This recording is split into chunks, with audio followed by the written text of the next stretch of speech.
నేను doctor Sriranjani, gynaecologist and fertility expert. Family planning గురించి చెప్తాను. ఫ్యామిలీ ప్లానింగ్ చూసుకున్నట్టయితే మనం ఆడవాళ్ళు చేయించుకుంటే దాన్ని పిల్లలు కాకుండా పర్మనెంట్గా చేయించుకునే ప్రొసీజర్ని ఫ్యామిలీ ప్లానింగ్ ఆపరేషన్ అంటారు. దాన్ని ఆడవాళ్ళు చేయించుకున్నట్టయితే ట్యూబెక్టమీ, మగవాళ్ళు చేయించుకున్నట్టయితే వాసెక్టమీ అంటాం. బట్ ఇండియన్స్ని చూసినట్టయితే చాలా మటుకు ఆడవాళ్ళే చేయించుకుంటారు.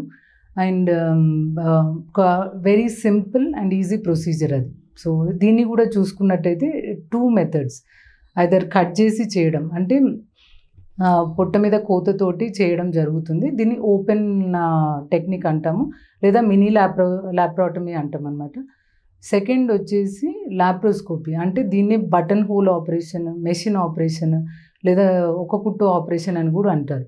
సో ఈ 2 రకాలుగా, అంటే రెండిటి గురించి చూసుకున్నట్టయితే ఓపెన్ దాంట్లో ఏంటంటే మనం స్కిన్ని కట్ చేసి అంటే చాలా కాకుండా ఒక 3 ఇంచెస్, 2 to 3 ఇంచెస్ మనం పేషెంట్ ఒబేసిటీ బరువు బట్టి కట్ చేసి, దాని తర్వాత ట్యూబ్స్ని ఐడెంటిఫై చేసి ట్యూబ్స్ని ముద్దగట్టి ముడి కట్టేసినట్టు చేసి ట్యూబ్ కట్ చేయడం జరుగుతుంది.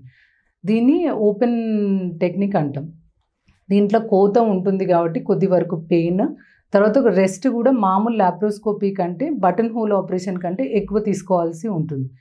రెండోది చూసుకున్నట్టయితే మనం మెషిన్ ఆపరేషన్ లేదా బటన్ హోల్ ఆపరేషన్ అయితే ఇది యూజువలీ డే కేర్ ప్రొసీజర్. పొద్దున్న చేసి ఎనీ సర్జరీ మార్నింగ్ చేసి ఈవినింగ్ పంపించేస్తాము. ఇది బొడ్డు దగ్గర ఒక రంధ్రము, అవసరం బట్టి ఇంకొక 1 more హోల్, అంటే ఒక 5 mm చిన్నది, లిటిల్ ఫింగర్ కంటే చిన్న పోర్ట్స్ వేసుకొని టెలిస్కోప్ ద్వారా మనం ట్యూబ్స్ని ఐడెంటిఫై చేసి ట్యూబ్స్ని పిక్ చేసి, అంటే ట్యూబ్స్ని ఐడెంటిఫై చేశాక దానికి రింగ్, అంటే ఫాలోప్ రింగ్స్ లాంటివి అంటే వేయడము, లేదంటే కాట్రీతోటి కట్ చేసి ట్యూబ్ కట్ చేయడం జరుగుతుంది. సో దీని అడ్వాంటేజ్ ఏంటంటే బ్లీడింగ్ ఎక్కువ ఉండదు, బ్లడ్ లాస్ ఉండదు, పేషెంట్ కంఫర్టబుల్ ఉంటారు, మరుసటి రోజు నుండే పనులు అంటే వర్క్ చేసుకోవచ్చు. చాలా వరకు ఇప్పుడు ఒక 10 days రెస్ట్ అలాంటి అవసరం ఉండదు, బికాస్ పెయిన్ ఉండదు కాబట్టి ఈవెన్ వర్కింగ్ మదర్స్ ఇమీడియట్గా they can get back to work. చాలామంది ప్రెగ్నెన్సీ తోటి వస్తారు, 3వ కాన్పు 4వ కాన్పు, మేడం లాస్ట్ టైం చేయించుకుందాం అనుకుంటే ఇట్లా మా అత్తగారు ఒప్పుకోలేదు, లేదా మాకు కుదరలేదు, బేబీ సరిగ్గా లేక చేయలేదు. ఇవన్నీ ఉన్న వాళ్ళకు ప్రెగ్నెన్సీ అబార్షన్ చేసి ఈ బటన్ హోల్ ఆపరేషన్ చేసే అవకాశం కూడా ఉంటుంది. కొద్దిగా కాస్ట్ వైజ్ చూసుకున్నట్టయితే ఓపెన్ టెక్నిక్ కంటే లాప్రోస్కోపీ లిటిల్ కాస్ట్లీ. కానీ ఒకవేళ మీరు మనీ ఇష్యూస్ అట్లా ఇబ్బంది, ఫైనాన్షియల్ బర్డెన్ ఉంటే గవర్నమెంట్లో కూడా ఇదే ప్రొసీజర్ చేస్తారు. దాంట్లో ఫాలోఅప్ రింగ్స్, అంటే రింగ్స్ ఒకటి అప్లై చేయడం జరుగుతుంది. ప్రైవేట్ ప్రాక్టీస్ కొద్దిగా డిఫరెన్స్ ఉన్నా అఫోర్డబుల్ లేనప్పుడు గవర్నమెంట్లోనైనా సరే ఈ ఆపరేషన్ ఫ్రీగా చేస్తారు. సెకండ్ సైడ్ ఎఫెక్ట్స్ గురించి, మేడం ఏమన్నా అవుతుందా, లావ్ అవుతారా, లైక్ ఏమన్నా రిస్క్ ఉంటుందా, ఇవన్నీ అసలు very safe procedure. Either open technique అయినా లాప్రోస్కోపీ టెక్నిక్ అయినా ఇది పెద్ద వరి అవ్వాల్సింది ఉండదు. మార్నింగ్ చేసేసి మరుసటి రోజుకి లేదా ఈవినింగ్ అలా పంపించేస్తాము. సైడ్ ఎఫెక్ట్స్ కూడా చాలా తక్కువ, మెన్స్ట్రల్ డిస్టర్బెన్సెస్ ఉండవు.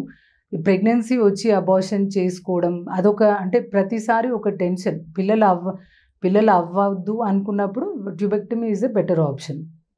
నెక్స్ట్ చూసుకున్నట్టయితే ఇప్పుడు మనం ఇది ఎప్పుడు చేయించుకుంటారు, చాలామంది డెలివరీ అప్పుడే, అంటే సిజేరియన్తో పాటే చేసేస్తాం, యూజువలీ 3rd డెలివరీ అట్లా ఉన్నప్పుడు, లేదా కొంతమందికి 2nd డెలివరీకి పిల్లలు కాకుండా కావాలని అడిగినా కూడా బేబీ సరిగ్గా లేకపోవడం, లేదా బేబీకి ఏమన్నా మదర్కి ఏమన్నా కాంప్లికేషన్స్ అట్లా ఉంటే కొన్ని రోజుల తర్వాత చేయించుకోండి అని చెప్తాం. లేకపోతే డ్యూరింగ్ సిజేరియనే పిల్లలు కాకుండా ఆపరేషన్ కూడా చేయడం జరుగుతుంది. నెక్స్ట్ నాదే నార్మల్ డెలివరీ అయిన వాళ్ళకు బేబీ పిల్లల డాక్టర్ చూసి 24 hours తర్వాత బాగుందని చెప్తే ఓపెన్ టెక్నిక్, అంటే ఇంతకుముందు చెప్పినట్టు మినీ ల్యాప్రోటమీ తోటి చేయడం జరుగుతుంది. కొంతమందికి ఇంటర్వెల్ స్టెరిలైజేషన్, అంటే పిల్లలు కాకుండా ఇప్పుడు అయ్యాక కొన్ని సంవత్సరాల తర్వాత పిల్లలు కాకుండా చేయించుకోవాలనుకున్న వాళ్ళకు సేమ్ ఓపెన్ మెథడ్, అంటే కోసి చేయించుకోవచ్చు, లేదంటే బొడ్డు దగ్గర రంధ్రం పెట్టి, అంటే లాప్రోస్కోపీ ద్వారానైనా చేస్తాం. 2 సేఫ్ ప్రొసీజర్స్, మార్నింగ్ వచ్చి ఈవినింగ్ వెళ్ళిపోయేటి, సాధ్యమైన తర్వాత కూడా పెద్ద కాంప్లికేషన్స్ ఉండవు.